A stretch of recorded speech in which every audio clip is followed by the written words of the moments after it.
Assalamualaikum warahmatullahi wabarakatuh. Apa kabar anak-anak? Semoga kita semua dalam keadaan sehat. Baiklah, IPA untuk kelas 8 akan melanjutkan bab yang kelima, yakni mengenai zat adiktif. Tolong disimak baik-baik ya. Zat adiktif itu apa? Apakah ada yang tahu? Baiklah, Ibu akan menjelaskan. Zat adiktif adalah zat yang pemakaiannya dapat menimbulkan ketergantungan fisik yang kuat dan ketergantungan psikologis yang panjang. Kesimpulannya, zat adiktif adalah zat yang dapat menimbulkan kecanduan jika kita menggunakannya. Zat adiktif dibagi menjadi 3 jenis, yakni yang pertama narkotika, kedua obat penenang, ketiga adalah alkohol. Narkotika adalah obat atau zat yang berasal dari tanaman. Obat penenang adalah obat dalam dunia kedokteran yang dipakai dalam dosis kecil untuk membuat tenang dan tertidur. Alkohol adalah zat yang diperoleh melalui fermentasi suatu bahan tertentu. Narkotika pun banyak jenisnya ya anak-anak. Ini adalah jenis-jenis dari narkotika, yakni nikotin, kokain, opium, dan ganja. Mungkin kalian pernah mendengar di televisi, di berita-berita. Jadi, setiap narkotika itu terbuat dari ekstrak tanaman. Seperti nikotin dari tanaman Nicotiana sp, kokain dari daun Erythrocym coca, opium dari getah buah Papaver semiferum, ganja bisa dari Cannabis sativa marijuana, diambil daun, bunga, biji, dan rantingnya. Opium dari ekstrak getah buah tadi dapat menjadi morfin, putau, heroin, kodein, dan candu. Ini adalah gambar dari beberapa tanaman yang sudah Ibu sebutkan tadi. Jadi bisa kalian lihat ini adalah tanaman yang dapat digunakan sebagai ganja. Di Indonesia kita tidak boleh menanam tanaman ini anak-anak karena bisa melanggar peraturan perundang-undangan. Jadi tanaman yang diekstrak menjadi narkotika tidak boleh dipelihara, tidak boleh ditanam di Indonesia.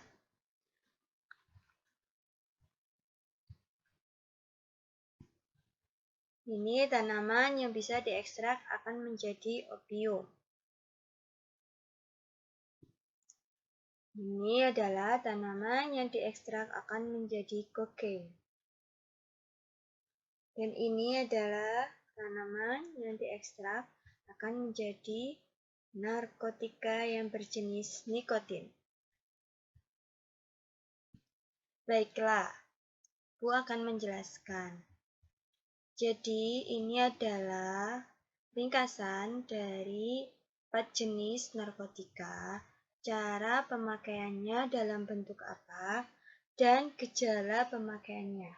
Setiap jenis memiliki gejala yang berbeda-beda. Ganja dipakai dalam bentuk lintingan rokok, gejala pemakaiannya gembira, tertawa tanpa sebab, santai, berbicara sendiri, mengantuk, menguap, susah tidur, dan kurang pengendalian diri.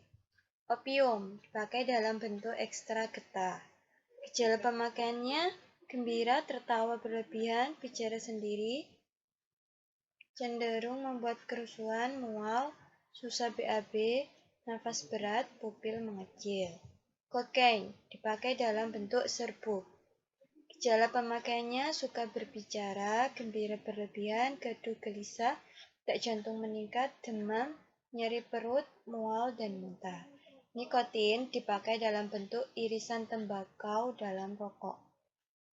Gejala pemakaiannya gelisah, mengamuk, mengantuk, malas, daya berpikir menurun, bicara, dan tindakannya lambat.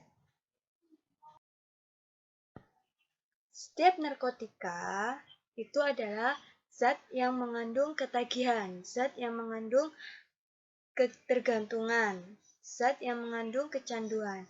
Sehingga jika sekali mencoba, terus apabila seseorang sekali mencoba narkotika, lalu dia putus, nggak mau menggunakan lagi, nggak mau mencoba lagi, maka akan timbul gejala putus pemakaian. Ada pula jika memakainya terlalu banyak dosisnya, terlalu tinggi dosisnya, maka ada juga gejala OD, overdosis pemakaian. Baiklah, di sini setiap jenis narkotika memiliki gejala putus pemakaian dan gejala overdosis pemakaian yang berbeda-beda. Alkohol tadi sudah Ibu jelaskan, yakni zat yang diperoleh dari proses fermentasi sejumlah bahan. Bahan yang digunakan untuk menghasilkan alkohol seperti singkong, beras ketan, perasan anggur. Fungsi utama dari alkohol sebenarnya untuk mensterilkan alat-alat kedokteran.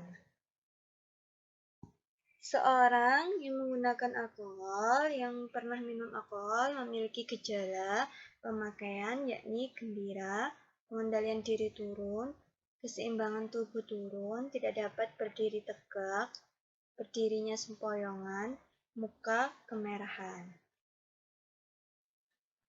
Seseorang yang sudah mengalami ketagihan meminum alkohol, lalu dia dipaksa untuk berhenti, maka dia memiliki gejala putus alkohol, seperti muntah-muntah, kejang-kejang, gemetaran, susah tidur, dan dapat menyebabkan depresi atau gangguan jiwa.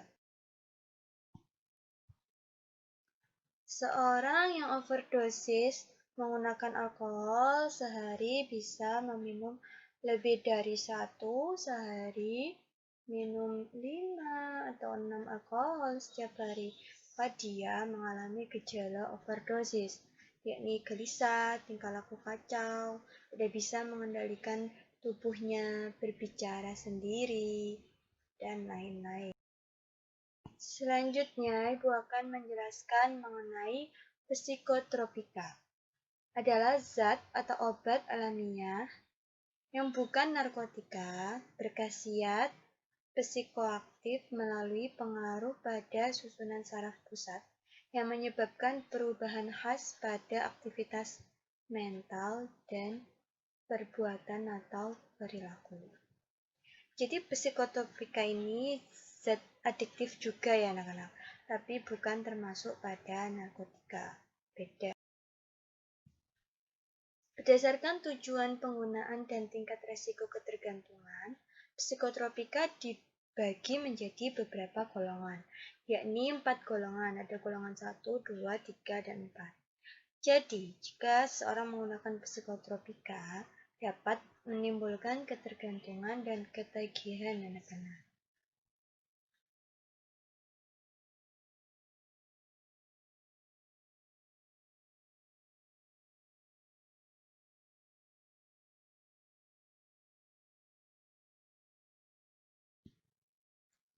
Overdosis dari penggunaan psikotropika yakni jantung berdebar, panik, mengamuk, paranoid, tensi darah naik, kejang-kejang, bisa menyebabkan pendarahan otak, suhu badan naik, dapat menyebabkan kerusakan saraf otak, atau bisa menyebabkan kematian. Pemakaian zat adiktif dan psikotropika yang benar yakni 1. Sebagai bahan ilmu pengetahuan. Yang kedua, sebagai pelayanan kesehatan. Nah, untuk kesehatan ini harus benar-benar diketahui oleh dokter anak-anak. Jadi tidak boleh sembarangan menggunakan psikotropika.